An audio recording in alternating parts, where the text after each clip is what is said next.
एक ऐसा मंदिर जहाँ माना जाता है कि माँ रजस्वला होती हैं और मंदिर का फाटक 3 दिनों के लिए बंद कर दिया जाता है। और बस इतना ही नहीं, ये भी माना जाता है कि यहाँ पे तांत्रिक पूजा भी की जाती है। ऐसा भी माना जाता है कि जो दंपति बहुत टाइम से बच्चे के लिए ट्राई कर रहे हैं और उन्हें कंसीव नहीं कर पा रहे हैं, वो यहाँ बस दर्शन मात्र से ही उनकी मनोकामना पूरी हो जाती है। हाय, मेरा नाम है निशी और मैं असम से हूँ। और जब असम की बात होती है तब एक ऐसा मंदिर जो बहुत ही प्राचीन है, जिसका नाम सही समझा आपने, माँ कामाख्या मंदिर, जो एक 51 शक्तिपीठों में से एक है और जो बहुत ही शक्तिशाली मंदिर है।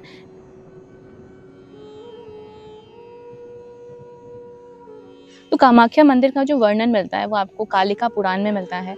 एंड 7वीं या 8वीं शताब्दी में इसका निर्माण हुआ था, ऐसा कहा जाता है। एंड इसे कई बार तोड़ा गया, कई बार बनाया गया। कामाख्या जो वर्ड है उसका संस्कृत वर्ड है और उसका जो मीनिंग होता है वो होता है मनोकामना पूरी करना, द गॉडेस ऑफ डिजायर। तो इसलिए ये भी मान्यता है कि यहाँ पे आपकी जो विश होती है, जो भी आपको मानते हैं, वो पूरी हो जाती है। और आज का जो मंदिर हम देखते हैं वो कोच डायनेस्टी के महाराज ने बनाया था, जिनका नाम नरनारायण था। और वही स्ट्रक्चर आज देखा जाता है। वो जो मंदिर है वो असामीज पद्धति से बनाया गया है।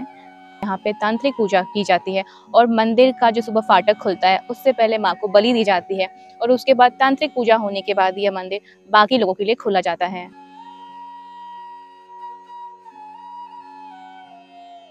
ये तो हम सब जानते हैं कि महादेव जी की जो प्रथम पत्नी थी वो सती थी और उन दोनों का विवाह माँ सती के पिता दक्ष के अगेंस्ट हुआ था। वो नहीं चाहते थे कि माँ सती जो महादेव हैं उनसे विवाह करें, लेकिन माँ सती और जब महादेव का विवाह हुआ और उसके पश्चात जब महाराज दक्ष ने एक यज्ञ करवाया और उनके पति को जब उसमें नहीं बुलाया तो माँ सती को बहुत आघात हुआ। माँ सती अपने पति का इतना अपमान नहीं बर्दाश्त कर पाई और उसी अग्निकुंड में अपने प्राण त्याग दिए।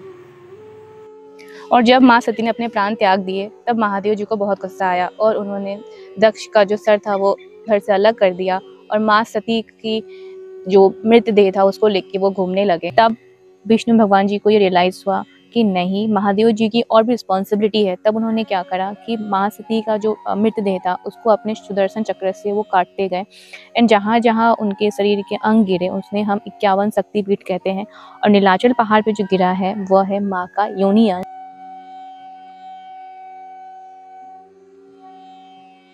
एक ये भी स्टोरी है कि जो नरकासुर जो था वो माँ कामाख्या से विवाह करना चाहता था।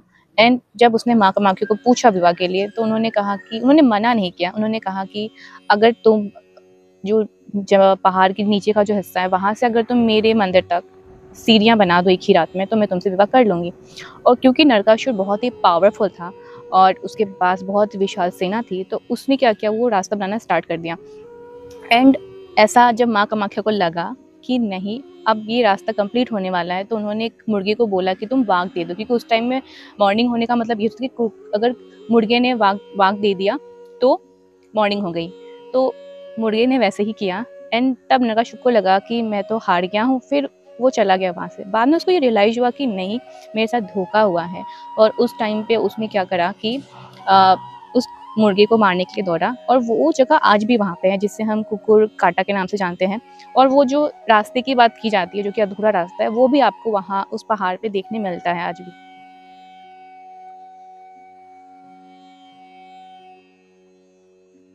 और 22 जून को माँ कामाख्या मंदिर में आम्बुवेशा मेला लगता है, जहाँ पे माँ का फाटक 3 दिनों के लिए बंद कर दिया जाता है।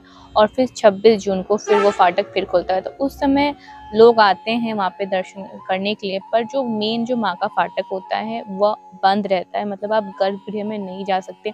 उस टाइम में कोई भी नहीं जाता। वहाँ पे एक वाइट जो कपड़ा होता है, श्वेत कपड़ा, वो बिछाया रहता है। एंड जब वो 26 तारीख को जब वो खुलता है 3 दिन बाद, तो वो पूरा ही रेड कलर का हो चुका होता है। एंड उसी को प्रसाद के रूप में जो वहाँ के जो भी रहते हैं श्रद्धालु, उन्हें वो वेट में दिया जाता है प्रसाद रूप में।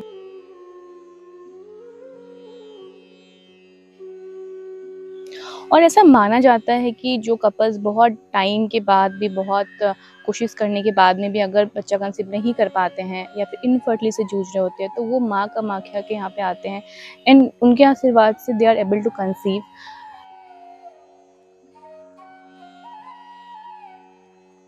तो आप कैसे आ सकते हैं? तो अगर आप असम में ही हैं तो जब मेन जो एरिया है वो गुवाहाटी है, तो आप रेलवे से भी आ सकते हैं या फिर आप फ्लाइट से भी आ सकते हैं। और वहाँ से सामने ही है, आपको आराम से ऑटो या फिर बसेस मिल जाएंगे। आई विल सजेस्ट कि अगर आप बाहर हो और बाहर से आ रहे हैं आउट ऑफ असम से, तो इट्स बेटर कि आप कैब कर लें जाने के टाइम पे। आते वक्त तो आपको वहाँ से बहुत सारे बसेस वगैरह मिल जाएंगे। तो यहाँ एक और चीज़ है कि किस सीजन में आना चाहिए, क्या ऑफ सीजन ऑन सीजन होता है, तो ऐसा कुछ नहीं होता। माँ कामाख्या का मंदिर साल भर खुला रहता है और हर दिन आपको सेम ही मतलब भीड़ मिलेगी, हर टाइम वैसा ही रहता है। बट दुर्गा पूजा के टाइम पे जो नवरात्र होते हैं उस टाइम पे भीड़ जो होती है वो बहुत ज़्यादा बढ़ जाती है। मतलब तब आपको शायद 4 घंटे के ही नहीं बल्कि 6-7 घंटे भी लाइन में लगने पड़ सकते हैं। Ending to this type of places is better कि आप पूरा दिन लेके जाएं, क्योंकि वहाँ पे आपको दर्शन के लिए भी टाइम लगेगा, आपको लाइन में लगना पड़ेगा। आप अगर बाय ट्रेन आ रहे हैं या फिर बाय फ्लाइट आ रहे हैं कुछ भी, तो मेक श्योर कि पूरा दिन के लिए जाएं। क्योंकि अगर आप ये सोच रहे हैं कि आप 1 घंटे या 2 घंटे में आप दर्शन कर लेंगे तो वो नहीं पॉसिबल है। हाँ, ये बात अलग है कि वहाँ पे टिकट सिस्टम है, पर उसका टाइमिंग है जो सुबह 6 बजे के टाइम पे मिलेगा आपको और 12 बजे टाइम में मिलेगा। और ऐसा नहीं है कि टिकट सिस्टम लेने के बाद आप सीधा गर्भगृह में चले जाएंगे, आपको दर्शन मिल जाएगा। अगर आप टिकट भी ले रहे हैं तो आपको मिनिमम 2 घंटा तो आपको लाइन में लगना ही पड़ता है। और फिर जनरल लाइन से वो 3 से 4 घंटे आपको लाइन में लगना ही पड़ेगा।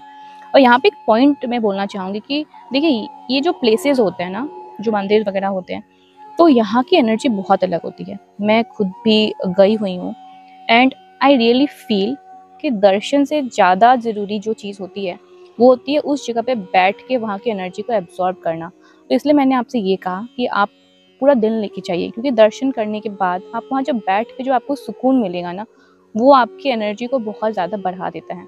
मतलब होता है ट्रिगर कर देना, वही चीज़ होती है। और मैंने ऐसा कई बार देखा है कि बहुत लोग बहुत दूर दूर से आते हैं, लेकिन प्रॉब्लम क्या होती है कि जैसे कि उन्होंने मॉर्निंग को उतरे हैं ट्रेन से, फिर शाम को उनकी ट्रेन होती है, तो कई बार तो ऐसा होता है कि लाइन में लगने के बाद में भी वो दर्शन ही नहीं कर पाते। उनको माथे में तो टेंशन होता है कि यार मेरी ट्रेन है, मेरी ट्रेन है। So don't do that. आप अगर आज मॉर्निंग को आ रहे हो तो मेक श्योर कि आप जिस दिन दर्शन करना है उस दिन का रिटर्न टिकट ना करें, आप नेक्स्ट डे कर सकते हैं। क्योंकि गुवाहाटी में कामाख्या मंदिर है, और भी बहुत सारे प्लेसेस है जहाँ पे आप घूम सकते हो। और आप मुझे यहाँ ज़रूर बताइएगा कि अगर आप पहले माँ के दर्शन के लिए आए हैं तो आपको आपका खुद का एक्सपीरियंस कैसा रहा है। And I will really wait for your comments. सोच रहे हैं कि आप आए माँ का दर्शन करने तो आप ज़रूर आइए, क्योंकि उसके बाद लाइफ में बहुत चेंजेस होना स्टार्ट हो जाता है, आपका मनोबल बहुत बढ़ जाता है। कामाख्या की ब्लेसिंग्स लीजिए। तो जय माँ कामाख्या, और आई होप कि आपको ये वीडियो अच्छा लगा हो।